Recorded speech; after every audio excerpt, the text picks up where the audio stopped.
don't know me, which I think is pretty much nobody in here, I am another third-year production grad, and this is my final project. So I based my entire build on a single battle that happened off the coast of Boston in 1813. This is part of the War of 1812. I thought briefly about going through and being the world's biggest, geekiest historian and like giving you background on the War of 1812. But I'm going to basically boil it down to the fact that a big part of the War of 1812 was British naval vessels impressing American sailors. So the War of 1812 is a very, very naval-based war. And this battle happened pretty much in the very, very middle of the war. And this is a sort of a turning point in that this was one of the first battles that the British won, and won handily, and they're kind of like, yeah, so we're going to fight you. Because at the same time in Europe, the Napoleonic Wars were going on, so most of the time Britain was focused on, we're going to fight the French, we're going to fight the French. Then this was sort of the first battle where the British were like, oh, and then we're going to beat the Americans too. So this battle happened the 1st of June, 1813. This is called the Battle of Boston Harbor, and it was between the USS Chesapeake, which is the American ship, and the HMS Shannon, who is the British ship. And up here you can sort of see, you've got like a preview of what we're going to see now. So the first guy I'm going to call up is my sailor from the Chesapeake, Robert Bates. Each of these guys is based on someone who actually existed historically on the boats. So this is Greg, who is my sailor, Robert Bates. Robert Bates is from Massachusetts. I believe it was Beverly. You can find sort of records of him in marriage records and birth records. Had 4 kids, had a wife named Sally. We know that he existed and he was on the Chesapeake because Sally actually filed for a pension after he died. Pretty much everyone in this thesis dies at the end. Unfortunately. But so Greg is basically my seaman, my common sailor, and he is a really hard person to reproduce because sailors didn't generally have the money or the time or put in the effort to get their portraits painted. Because remember, back in 1813, we're not doing photography. So most of what we have on the sailors is in what survives and is in sort of just little sketches that happen. So he was based a lot on, this was an 1813 sketch of just 2 sailors on the shore. Yeah, and he's actually very based on this. His shirt fabric is ridiculously close to what's actually going on there. And this is a bosun, or this is the bosun's mate from another ship. But a bosun's mate at this time would have been very similar to an actual, just normal sailor. So on Greg, we've got, from the top down, wool hat. This is a Monmouth cap. Originated in the town of Monmouth, England. They started making a whole mess of these and they became a thing. At this point in history, pretty much only sailors were wearing Monmouth caps. The overachiever moment on this hat is the fact that I spun all the wool and knitted it myself. All right. I didn't spin the wool for the thesis. It had been spun and I looked at it and went, I could use that. Why not? Did you raise the sheep? I didn't raise the sheep. I didn't the sheep myself. Yeah. But he's in what we call a monkey jacket, basically just a short jacket. These would have often come from the slop's chest, from the purser, which is sort of when a guy came on the boat, if he didn't have anything to wear, the purser would go, here, this is your coat, these are your pants, here is your shirt, and that's what you wore. Historically, these were made to fit around a 40-inch chest. I made his fit a little bit nicer than that, just because I'm making it for him and he didn't need to be swimming in it. It's lined in, this is made out of basically wool broadcloth is the blue. It's lined in flannel, which would have been wool flannel, mine's unfortunately cotton. Shirt is made out of linen, and pants are made out of linen canvas. There are surviving pants that are the same linen canvas. There are also pants that survive that are much heavier linen canvas that would have actually been made from the sails of a ship. So when a sail got decommissioned, if they were out at sea, they'd pull the sail down and make pants out of it. Yeah. Nothing goes to Thanks, Greg. I'm going to send you off now. Thank you. Yay. Let's work up the ranks. Let's bring Scott on next. And Scott is representing Bosun William Stevens. Greg was American. William Stevens is British. So he's the first Brit you're seeing. He's from the USS Shannon, or the HMS Shannon. As you can see, again, sort of that bosun's mate is where I got the inspiration for his red vest. And then this is was sort of the inspiration for his entire look.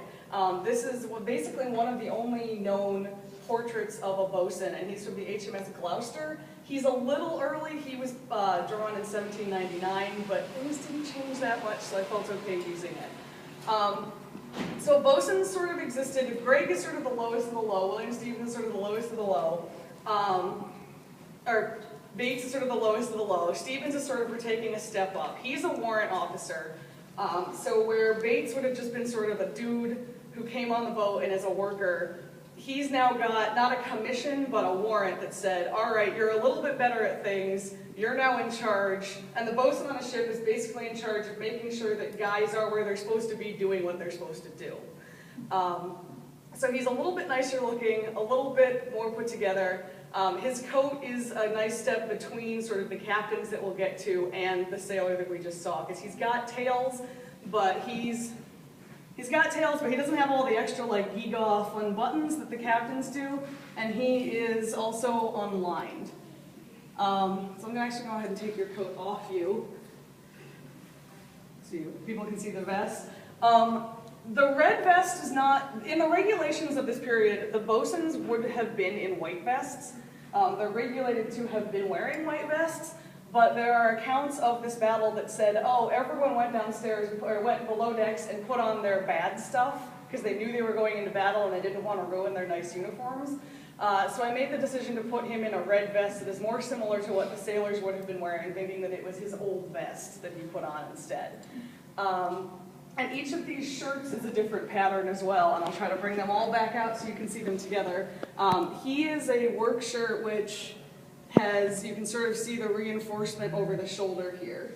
And Greg has one with a strap on it down the shoulder that's, again, just to reinforce sort of where it all goes together. All right. Coat is wool, shirt is linen, vest is wool. I feel sorry for them because it's warm in here. And then this is an interesting canvas called Russia Drill, which is basically a twill woven linen canvas with a very specific name. All right, thank you. All right, Broke. So this is our British captain, Philip Broke, and he went into battle, again, from sources wearing an undress coat. So at this point, captains would have sort of a dress uniform, similar to today, a dress uniform and an undress uniform. The undress would be just sort of whatever the fashion was of the day. There was a regulation, let's see if I can find it. So the 1812 regulations for what he should be wearing is a blue cloth coat, blue lapels and round cuffs, fall-down blue collar, waistcoat and breeches of white or blue cloth as may be convenient. And then they specify that he's to wear 2 epaulets, and the big change was that his epaulets now have stuff on them. So instead of just being a plain gold epaulet with fringe, he now has a silver anchor and a crown above it. More than a combination. So at this point, we are basically in the Regency period. So he's wearing an M-notch collar with a roll down, as the regulations say, big lapels, and he's not very decorated because he's working. He's not trying to show off what's going on with all of his finery. This coat is, again, wool, lined in, did I line your tails? I did line your tails. Lined in a cotton. It probably would have been a linen because at this point cotton was still kind of expensive, but for the sake of saving my budget a little bit, decided to go with the cotton. So he is fully lined. He is also the only one wearing in his pants a full drop fall front. Most of the guys you see are wearing a skinnier fall front. He's wearing a full fall front because he was the only one I could get it in. Work pants were usually full fall, and I was trying to make Greg's pants, the sailor pants, full fall fronts as well, but they are from a pattern that doesn't have side seams. So it's hard to run your fall all the way to the side seams if your side seams don't exist. So it goes. Under this, if you want to unbutton for me, he has on a white twill waistcoat, which is actually taken from the existing waistcoat that belonged to the other captain. There is a waistcoat of James Lawrence's that exists in the Connecticut Historic Society that is basically exactly this pattern.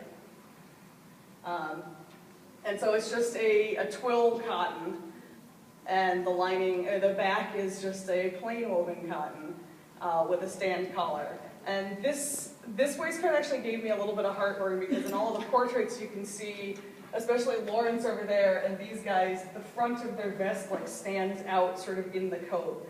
So figuring out how to get it to do that stand without just looking ridiculously flappy and not actually functioning well was something to come up with. The captains are also both wearing shirts with ruffles on them. The ruffles would have been made out of a finer linen than the rest of the shirt, and they're also generally detachable. So you could, if your ruffles got really grimy looking, take them off, wash them, repleat them, and sew them back on. All right. I think that's it for you. Thank you very much. And last, but certainly not least, by the way, Andrew is the only one who survives this battle. He gets whacked in the head and has brain damage, but survives. I think the baronet of the British crowd. But this is Chris, who is playing James Lawrence, our American captain.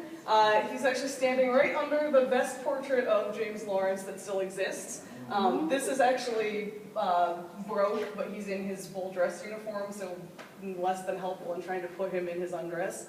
At this point, captain's full dress in America is as regulated. The coat of blue cloth with long lapels and lining of the same, a standing collar and to be trimmed with gold lace not exceeding 1/2 inch in breadth, nor less than 3/8 of an inch, in the following manner to wit, to commence from the upper part of the standing collar and to descend round the lapels at the bottom of the coat, the upper part of the cuffs, round the pocket flaps and down the folds with one single lace. 4 buttons on the cuffs and the pocket flap, 9 on the lapels and 1 on the standing collar, a gold epaulette on each shoulder, the buttons of yellow metal with the foul anchor and American eagle, surrounded with 15 stars, the buttonholes to be worked with gold thread. And then they go on to say the vest and breeches should be white, the vest is single-breasted with flaps and 4 buttons at the pockets, the buttons the same as the coat, only proportionally smaller. This is the only jacket that actually existed that I got to go see.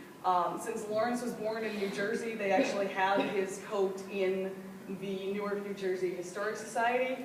It took numerous phone calls and an email to the Secretary of State for New Jersey. But I convinced them to let me come see this actual jacket. So this is actually made from the notes that I took on Lawrence's existing jacket.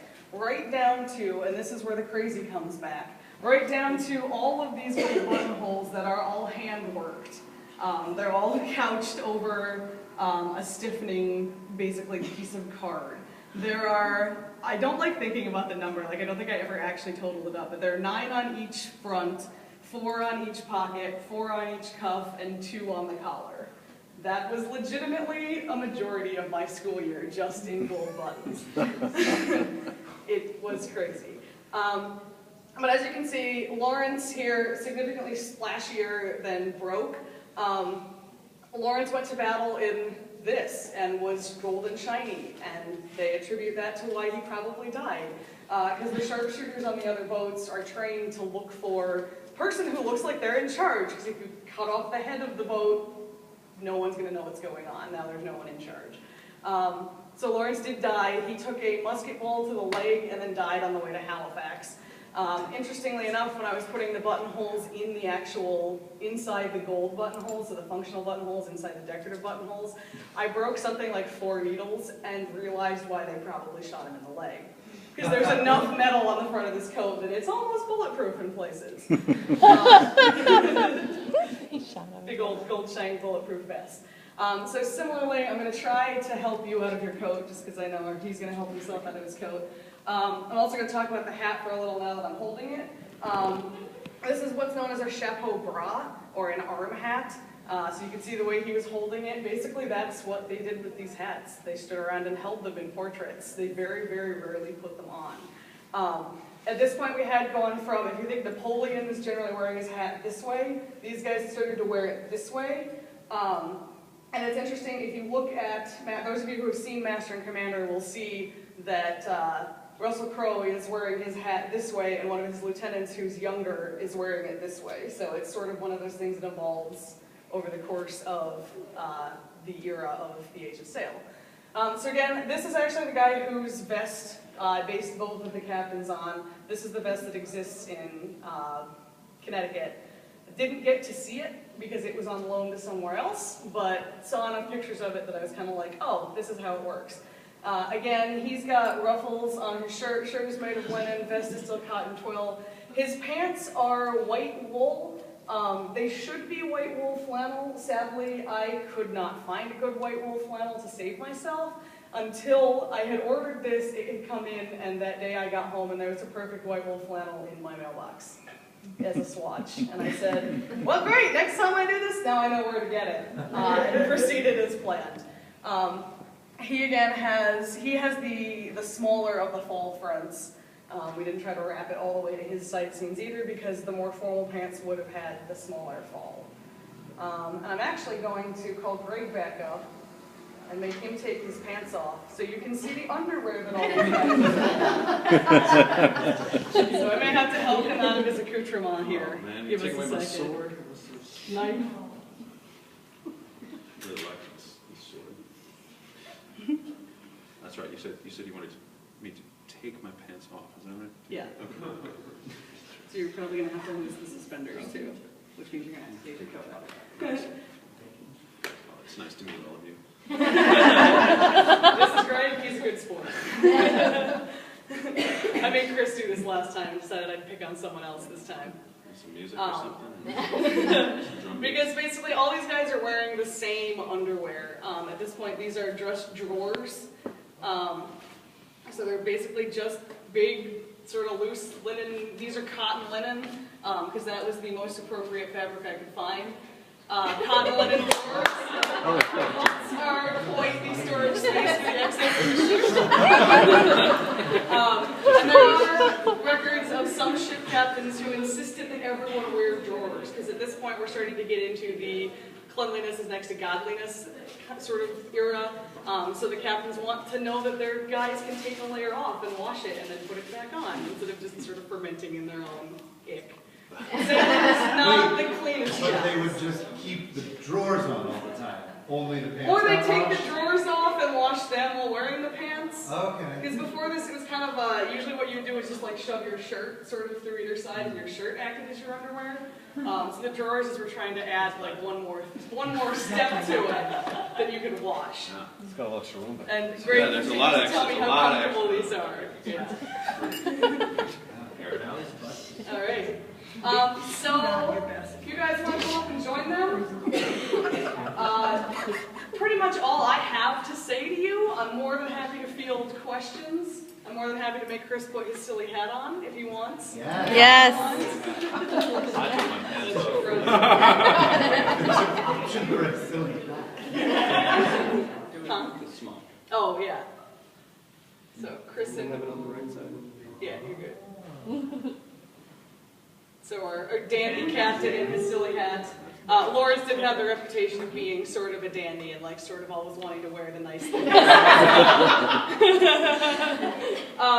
And this, since I've got it up here, I'll make Greg put it on. I kind of got carried away on like, what are all the different pieces that I could make if I felt like it, and then made half of them. This is obviously he'd have pants on, generally. Generally wearing this, he'd have pants. This is his work frock, so it's made of the same Russia drill that Scott's pants are made out of, which is just a big, thick, heavy sort of canvasy twill.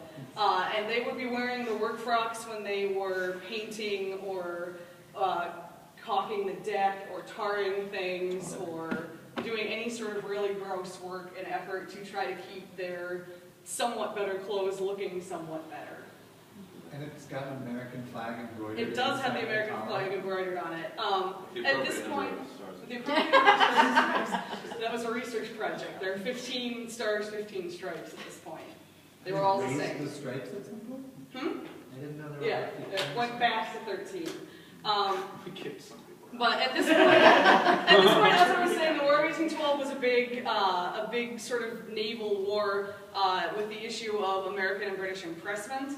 Americans and Brits were on each other's boats all the time, the sailors especially, because the British would stop an American ship and say, "You look like one of ours, why don't you come with us?" And the guy would go, "I'm from Massachusetts," and the Brits would say, "No, you're not. You're obviously from Liverpool. You belong on our ship." And they basically take people off the boats. So there's a lot of crossover between the sailors and between what they're wearing. So the British and American sailors are essentially wearing the same thing. And there are a couple stories of if there were spare frocks on board and the ship got captured, most of them would come embroidered with one side's flag on them. The guys that took them, if they were from the other side, would take the embroidery and embroider their own flag over top of it, because when you capture a ship, you run your flag up above the flag of the ship that was captured. So essentially they're saying, "We captured this shirt from this other ship." That's cool. And kind of just like sticking it to the man that way. Steve, what are the ribbons on their waists? The ribbons on their waists. Andrew has the only functional one. I went theatrical with the other, but they are for their pocket watches. Andrew has a pocket watch pocket there. The other guys don't. Pants could go either way. Some had watch pockets, some didn't, and you just tucked it in your pants and left the ribbon hanging out so that it didn't slide all the way down your leg. Yeah. Is the color pattern of the ribbon part of the regulation of the uniform, or Nope. is it? Those are basically The way personal. that This was what I could talk Denise out of on short notice. Oh, no. Are the askets self-tied, or did you rig them? What was that? All the cravats? They're actually the askets. tied. These are all self-tied? Yep. And myself, And what are they made I made them stand still and did it. Take a tie. Very nicely done. And what are the neckerchiefs made of? They're black China silk. It would have been basically just a thin silk. They weren't calling it China silk back in the day, but They didn't know where China was. yeah, where's China? And just to sort of put you in context for those of you who have watched a lot of maritime movies, this is post Master and Commander. So Master and Commander is like 1806, and this is 1813. Which is why you're starting to see the captains wearing their hats forward. And I think Russell Crowe had more of a cutaway, open front on his coat, and these guys are starting to get into the very square fronts. What do you want to do with all these? So it's such a group. I've actually been talking to the USS Constitution Museum, and they're probably going to take them from me as a donation and use them on a reenactor or a group of reenactors or in a display of this is what it would have looked like. For the Constitution. For the Constitution Nice. Museum, yeah. That's really awesome. We went on it 2 days ago. It was awesome. I do have a question. When you measured the captain's coat, Mhm. was that the measurement around the neckline? Or did you have to modify the neckline for comfort? I've actually confronted this when I've done this stuff, so I'm curious. The pattern that I used for him, I did actually use a pattern that was from, I want to say 1806 for him. And as I remember, I didn't modify the neckline much. Because if I'm at always all. intrigued by the fact that the painting always makes it look like it's right here, Yeah. you know? And then you have to look at that shoulder one seam, Mm-hmm. which is like this. Yeah. So you're up against, do I cut it up that high to get it to, Yeah. I mean, I always And find I it a remember- challenge about where that neckline sits in the research versus when you look at the coats. Mm-hmm. I always find the necklines on these And I tricky. remember on him, I made the coat from the 1806 pattern, and it. Which one's him? I'm talking about Chris Chris's. Lawrence. So you look at the painting, you see how close and, you know, Yeah. that's like Yeah. right next to the neck. It's the original. But I remember in his original coat, I had problems with the front was shorter than the back, so I got this weird sort of like shoulder bulge in the first muslin, and then had to deal with taking that out.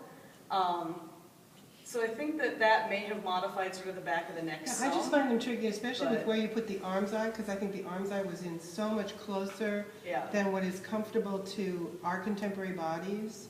And then by the That's time true you for- mess with that to the collar, It's I true mean, for I a think lot you- of historical. yeah, it's very, I find them very tricky. They're I think high. it's just beautiful. They're high on the shoulder, they're high under the arm, Yeah, so. yeah, so, and then by the time you start messing with that, Yeah. you bump into issues on the collar. Well, for It looks theatrical, for theatrical purposes, you can't really, you have to layer all that stuff underneath that Exactly. collar, and you have to be able to move around, and so it's not, Exactly. doesn't get caught on itself, so. Exactly.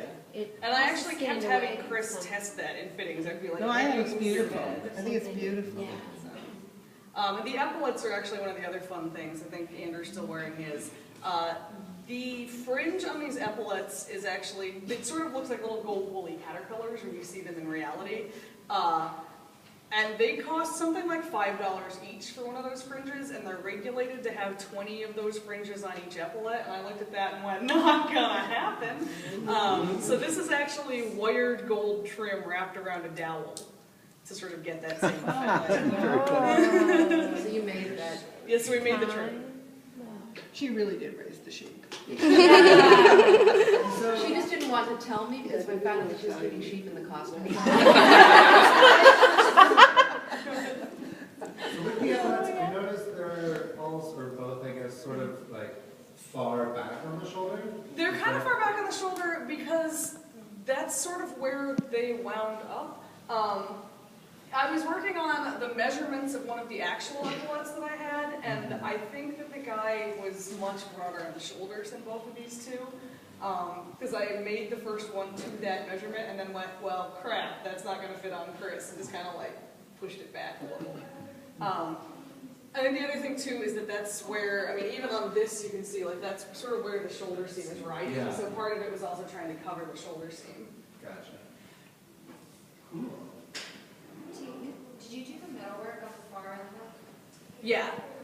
His whistle we bought, but if you look at this guy who's real tiny, he does have it's almost a pseudo-gorget sort of thing in the middle. I think in that one it's actually scrimshaw, but there is a metal one in another portrait that I found, another picture with like a bosun in the back. Isn't the one on this other end? Is that metal? I didn't manage to print the guy that was wearing, but that guy does have something. And then there's one where you can see that it's like a metal shine. Yeah, so went down to Denise and was like, I need to cut a heart out of this sheet of brass. And she set me all up to do that. She even offered to teach me how to etch the ship on it, and I was like, I think I'm calling it. Just the next thing. Yeah. And you still granted the degree. Yeah. Tika, on the bosun, I noticed that there's just raw edges around the lapel and around the arm side on the vest. Yep. That's the way That's, they make it. yeah, and I actually did that. All of these guys are pretty much raw edges wherever it's wool. So if you look at Andrew, his edges are all raw. That was one of the things that I said I want to do because that sort of says to people in theater, like, this is history, like, this is historical, because I can remember Neil coming back from Les Mis and going, they didn't finish any of the edges. And I kind of went, cool, that's going to make it look right to people. So, And all the edges they're not treated, they're basically just sewn together, and this wool is period enough that it's basically stood up to that. I Yeah, had it's to great really you work found one. to That's a really distress good any wool. of it. These so are are hard to there find. facings or it's just the Their back facings, side? yeah, whose coat am I holding on to? I'm gonna give you your pants back. There are facings in here. This is constructed the same way the other ones are, so this Okay. is actually the inside. Gotcha. And he will unbutton to get to the outside. But yeah, all of them have facings that run a certain amount, and I'm actually gonna take Chris's coat too, because it shows sort of how that worked better. Oh, and all my coat tracing that I didn't get pulled. But yeah, so you can see in here, this runs essentially back to right there. It's sort of all the way, I went all the way into the arms just to make sure it would stay in. And then this is just sort of a yoke to give extra support across the back. And in the actual one, there was another piece sort of over this that held all of the pleats in and like kept them flat and like kept those edges from fraying out or or tearing or anything. And then this one has fake inside pockets. So his pocket flaps are out here, but his actual pockets are inside, which is a feature that I saw on the actual coat. That's snazzy. Because he didn't want to ruin the line of your coat. You know, little vain guy over there. Tika, what did you decide to do for distressing and how did you go about that? The distressing is only on my two Brits because they've been at sea the longest. And it's kind of subtle. It's way subtler than I would do if I was trying to put it on stage. I was trying to make them both look sun-bleached, like they'd just been standing on deck for a while. And this is where the heft of this wool sort of got me in trouble because it was so nice and so waterproof that it wouldn't take paint. So to sort of sun-bleach them, which you can kind of see in here if you're like, you can see the difference. It's butter yellow paint that's been slightly diluted that I basically painted on and then sat there and went like this too for about 5 minutes to try to work it in. And there's a couple different layers of that. And on him, if you take his epaulets off, there is actually, it's dark underneath too. So I was trying to look at where would the sun have actually hit. What about on the sailor? Hmm? What about on the sailor, on his pants? Oh, on the sailor, yeah. The smock is obviously just he's working with a bunch of people that don't know how to deal with paint. So I was looking at this and sort of made up the story of he was probably standing under someone who was tarring something and got dripped on. And then a lot of the edge here, I was trying to make it look like tar, which is also what his knees are covered in. Because the first thing that happens on a wooden boat, if you're working on a wooden boat and wearing a light color and you're kneeling a lot, your knees turn black. Because of all the tar in the caulking in the seams of the boat holding it together. So, yeah, he was basically tar paint. I actually looked at pictures of the Constitution that still exist and looked at sort of what color are the trucks on their cannons to try to get color in there, because the Constitution is black and white. And then her cannon trucks are actually sort of reddish pink right now, but there are other ships where it's recorded that they were sort of ochre yellow, which is where you got the yellow from. Because I was so far into the red, white, and blue color scheme that I just needed something else. And were the sailors typically barefoot when they were on deck? Sailors were typically barefoot on deck. There's a couple of quotes of they bring landsmen on board to sort of fill out the crew. And the first thing the landsman realized was if I wear shoes, I just slide around the deck. So they lost the shoes pretty quickly. Most sailors would have a pair of shoes like in their sea bag for when they went ashore, but on the boat they were pretty much barefoot. And he's been a real good sport the whole time. We were taking pictures on the Constitution the other day. I kept making him take his shoes off and put them back on and take them off. I think there's a couple with a few Nikes. Period. He wears once in a while. Can you talk a little bit about your display, the hammock? Sure. The hammock, if you guys want to part the seas there, the hammock was initially modeled to be after one of the, not sort of the junior officer's hammock. The officers, the two captains would probably have been sleeping in something that was even more structured than this. But this is sort of the thing that probably the bosun might have been in and like the lieutenants would have been in. And it's 6 feet long, 3 feet wide, and whatever was left up. And really, it should have a stiffener in, this is where my dowels come in handy, it should have a stiffener in here that holds it out and creates a nice big square place to sleep. But the constraints of my space sort of kept me from leaving those in, so it just became a less structured hammock after all. And I left my sea bag in the other room, but I do actually have a canvas sea bag that I made as part of a workshop with the USS Constitution that's made out of the same fabric as his pants. And that was all by hand, linen thread, because I'm crazy. I did make the hammock. The hammock is machined, though. I was not that silly. These are great. They're really good. Thank you.